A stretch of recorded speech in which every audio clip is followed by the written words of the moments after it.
Hello everyone, welcome to my first short video. তো আজকে হচ্ছে কালী পুজো।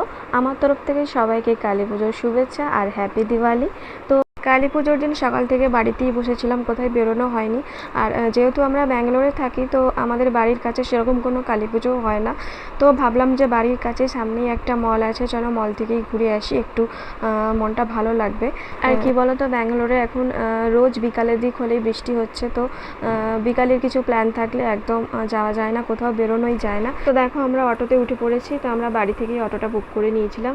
আর এই যে দেখো আমার ছেলেকে, ও তো ভীষণ খুশি হয়ে গেছে বাইরে বেরিয়েছি বলে। তো আমরা মলে পৌঁছে গেছি, আর এই মলটা আমাদের বাড়ির একদমই কাছে। আর জাস্ট আমরা মলে পৌঁছেছি, মানে মলের ভেতরে ঢুকেছি আর প্রচণ্ড জোরে বৃষ্টি নেমে গেছে, মানে একদম ঠিকঠাক টাইমে পৌঁছে গেছি। তো মলের বাইরে না সব টাইপের স্ট্রিট ফুড বসেছিল। তো আমার তো ভীষণই খেতে ইচ্ছে করেছিল, বাট আমি ডায়েটে ছিলাম বলে কিছু খাইনি। মানে অনেক কষ্টে নিজেকে কন্ট্রোল করে রেখেছিলাম। আর ওকে নিয়ে না একটুখানি আমরা তাড়াতাড়ি চলে এসেছি সকাল সকাল, কারণ ওকে নিয়ে বেশি রাত পর্যন্ত থাকা যায় না। আর এই মলটাতে আসতে আমার এত ভালো লাগে, প্রচুর ফাঁকা ফাঁকা থাকে জানো তো।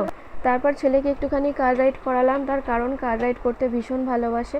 আর আমার পোলাকে দেখেছো, একদম ফুল স্পিডে দৌড়াচ্ছে। তো এখানে আসলেই একদম ফুল স্পিডে দৌড়ায়। প্রথমে ভাবছিলাম যে কি খাবো কি খাবো, তারপরে একদিকে এরকম কর্ন চাট বানাচ্ছে দেখলাম। তো ভাবলাম যখন ডায়েটে আছি, তো এটা একটা হেলদি অপশন খাওয়ার জন্য। খেতে না জাস্ট ভীষণ ভালো ছিল এটা।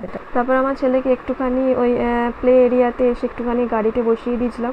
তো এখানে একটুখানি বসে বসে খেলা করছিল। তারপরে না প্রচণ্ড বাইরে না খুব মেঘ ডাকছিল। তারপরে ভাবলাম যে না আর দেরি করে লাভ নেই, যে বাড়ি চলে যাওয়া যাক। বাড়িতে যে আমাকে আবার রান্না করতে হবে। তো দেরি করলে আবার বৃষ্টি নেমে গেলে বেরোতে পারবো না। তারপরে আমাকে ছেলের খাবার বানাতে হবে। আর এখন কালী পুজোর সময় না বাড়িতে একটু সন্ধ্যা না দেখালে হয় না। বাড়িতে যে ফার্স্টেই আমি সন্ধ্যা দেখাবো। আর বাইরে বেরিয়ে দেখছি প্রচণ্ড পরিমাণে বৃষ্টি হয়েছে, মানে চারিদিক পুরো ভিজে গেছে। আর এই যে আমরা অটোতে উঠে পড়লাম, অটোতে উঠে আমার ছেলের কানটা ঢাকা দিয়ে দিয়েছে, কারণ বাইরে প্রচণ্ড ঠান্ডা ছিল। আর এই যে মেড প্লাস থেকে কিছু নেওয়ার ছিল, তো নিয়ে বাড়িতে এসে ফ্রেশ হয়ে নিয়ে আগে সন্ধ্যাটা দিয়ে নিলাম।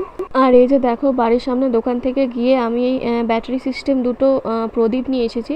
এগুলো না ভীষণ ভালো, ঠাকুরের কাছে দিয়ে না ভীষণ সুন্দর দেখতে লাগছিল।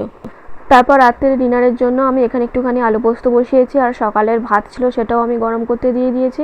আর ছেলের জন্য ডালও এসে আমার বানানো হয়ে গেছে। তো এই যে দেখো আমার পোস্ত রেডি হয়ে গেছে। এই টাইপের ঝোলঝোল পোস্তটা না খেতে আমার ভীষণ ভালো লাগে। তো এটাই হচ্ছে আমাদের রাত্রিরের ডিনার। আর সকালের একটুখানি মাছের ঝোল আছে, তো সেটা দিয়ে হয়ে যাবে।